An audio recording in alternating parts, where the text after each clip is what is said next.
Bien-aimés frères et sœurs, vous connaîtrez la vérité et la vérité vous affranchira. Ça, c'est pas moi qui le dis, c'est la Bible qui le dit. Mais moi, je vous dis mieux. Vous connaîtrez la vérité historique, notamment celle de vos ancêtres kémites, et vous aurez une vision globale de ce que c'est que la vraie souveraineté politique. J'ajoute, vous reviendrez à la spiritualité africaine ancestrale et vous comprendrez les enjeux de l'indépendance économique. Et pour terminer, vous accepterez votre identité culturelle kémite et vous obtiendrez deux choses. La première, c'est la paix. La seconde, c'est le développement, à une condition. L'unité de toute l'Afrique noire, l'unité de tous les Noirs du monde entier. Otep à tous, bienvenue sur la chaîne des panafricanistes par essence, par conviction et par excellence. Celle des citoyens kémites par nécessité et obligation de combat. Nous sommes une chaîne qui n'est guidée que par nos ancêtres, et rien que par les ancêtres qui appartiennent à l'égrégore du monde noir.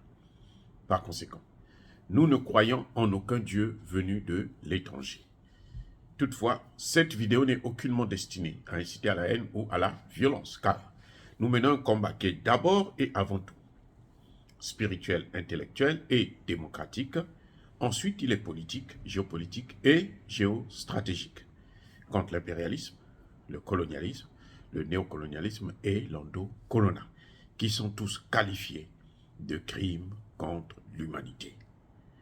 Nous menons ce combat sur la base du principe fondamental que nous avons hérité de nos ancêtres kémites, qui est celui de la Mahat, c'est-à-dire solidarité, vérité et justice. Vous êtes donc en droit de connaître la vérité, et nous avons l'obligation de vous dire la vérité, rien que la vérité, afin que justice soit rendue au continent africain. Et ça, c'est notre modeste contribution dans cette noble lutte en faveur de la souveraineté, la dignité, la solidarité et l'unité africaine. Ça, c'est ce que nous appelons le panafricanisme. Bien-aimés frères et sœurs, c'est une situation étonnante, c'est une situation surprenante, mais qui n'est pas aussi surprenante que ça. Parce que, bon, vous savez, l'Afrique est envahie, l'Afrique est attaquée par tous les voies et moyens. Il y en a qui viennent militairement pour la combattre plutôt. Il y en a qui viennent politiquement. Eh bien, cette fois-ci, c'est un Chinois. Un certain, il a changé de nom, bien entendu, un certain Jason, qui est candidat à l'élection présidentielle au Lesotho, en Afrique. Ah oui, né en Chine, à Shanghai.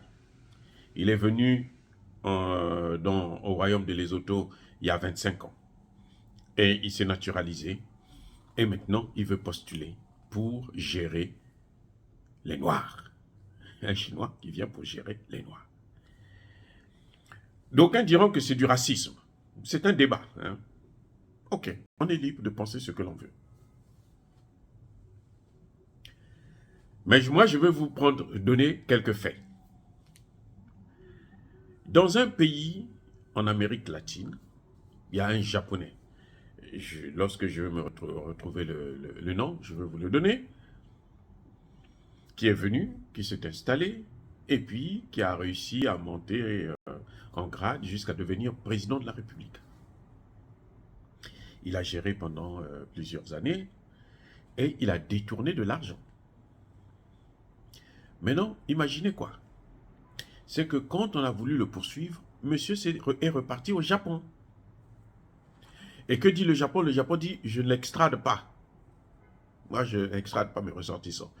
Tant pis pour vous, débrouillez-vous. Il ne fallait pas que vous puissiez les lire. Voilà ce qui arrive lorsque on fait confiance à des étrangers. Ça, c'est un fait. Deuxième fait.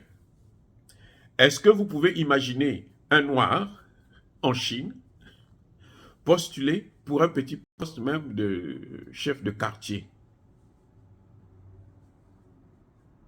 Puisque les Noirs en Chine, on les maltraite, on les torture, on les tue.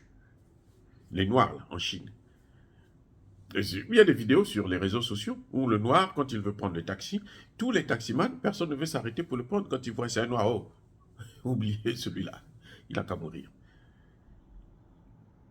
Quand un noir commet un délit, on le tue sur place. On n'a pas besoin d'attendre que la police vienne. On le tue sur place. Ils sont indésirables. Mais nos matières premières sont très désirables. Un troisième fait, aux États-Unis, vous pouvez être de père et de mère américaine, blanche même. Hein.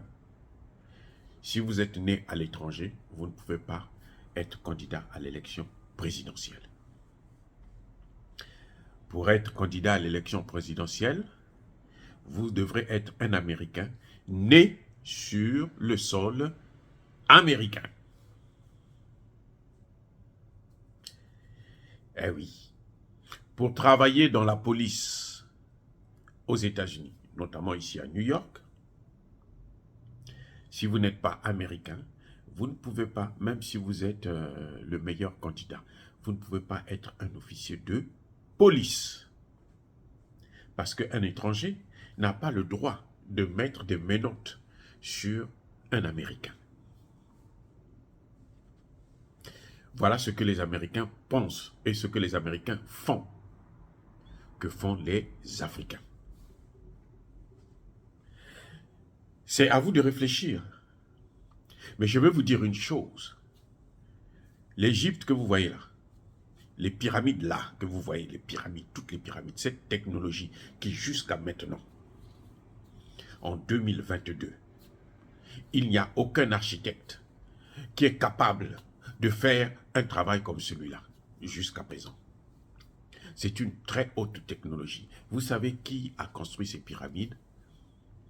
Ce sont des Noirs, ce sont nos ancêtres, les Kémites. Et en Égypte, il n'y a eu aucun pharaon étranger. Tous les pharaons étaient noirs. Aujourd'hui, les Noirs sont une très, très grande minorité. Ils n'existent plus en Égypte. Presque plus en tout cas.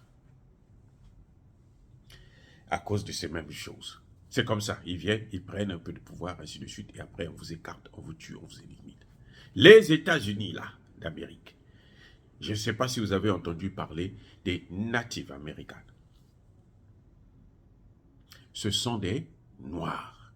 C'est eux qui ont habité ici avant même les leucodermes, c'est-à-dire les Blancs. Christophe Colomb, là, quand il a découvert l'Amérique, en fait, il ne venait pas aux États-Unis. On l'avait envoyé en Inde. Il s'est perdu parce qu'il ne connaissait pas naviguer et il s'est retrouvé aux États-Unis. Au Canada, là, on a massacré tous les Amérindiens. On les a massacrés. On les a exterminés. Jusqu'à quand nous, on va donner ce qui nous appartient aux autres? C'est la question que je me pose. Ce n'est pas du racisme, mais c'est une évidence. Parce que déjà, je vous ai montré qu'il n'y a pas de réciprocité. En Chine, là, on ne peut pas voir ça. En Inde, on ne peut pas voir ça. Au Pakistan, on ne peut pas voir ça. Au Bangladesh, on ne peut pas voir ça. Partout chez eux, on ne peut pas voir ça ailleurs. C'est seulement en Afrique. Et on sait aussi que nous voulons de l'Afrique sans les Africains. Même les Chinois ont maintenant des bases militaires en Afrique. Eh oui, même les Chinois ont des bases militaires en Afrique. Pourquoi les bases militaires? Parce qu'on veut occuper le continent. Et chacun veut prendre sa place. Les Américains, les Russes, et plutôt les Russes n'ont pas de base militaire, pardonnez-moi, les Français, les Anglais, ainsi de suite. Ils veulent l'Afrique sans les Africains. Ça commence comme ça. Après 2 ans, après 3 ans, après 10 ans, après 20 ans, après 1000 ans, il n'y aura plus de Noirs. Et c'est eux qui vont régner. Et ils vont dire que ça nous appartient. Que nous, ils vont dire qu'on n'a jamais existé. Vous allez en Égypte, là, on va vous dire que non, non, non, non, non. J'ai un collègue, un Égyptien, il me voit avec un t-shirt où il y a l'œil d'Horus. Et il regarde, il dit, oh, tu sais que ça vient d'Égypte?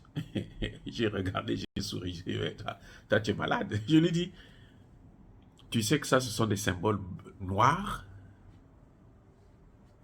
Il s'est tué. Et depuis là, il ne m'a plus jamais parlé.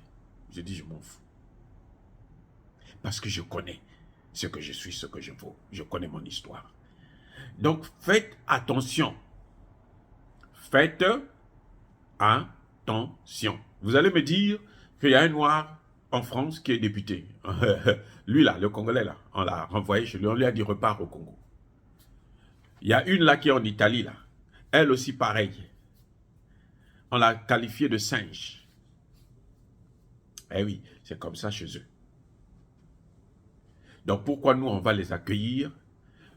On les accueille déjà pour venir faire le business, pour venir prendre nos matières premières, pratiquement gratuitement. Et maintenant, ils veulent aussi nous commander dans nos pays. Ça, c'est un problème. Dire cela, c'est inciter à la haine ou à la violence. Non, il y a ma colère, il y a ma lèvre. Écoutez les gars, je persiste et je signe. Soyez bénis par le Dieu des Kémites et que ceux qui persécutent le continent africain, ceux qui envahissent le continent africain, ceux qui veulent occuper le continent africain, ceux qui déstabilisent le continent africain, ceux qui pillent nos matières premières, puissent être pulvérisés, écrasés, punis, maudits par le Dieu des Kémites et par nos ancêtres angélisés. J'ai dit et j'assume.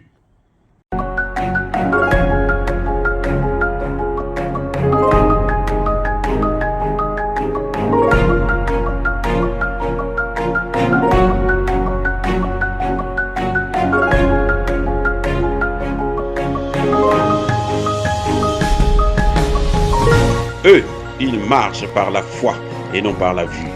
Mais moi, je vous conseille vivement de marcher par la connaissance scientifique et historique, notamment celle de nos ancêtres kémites, par les 5 sens et par l'intelligence.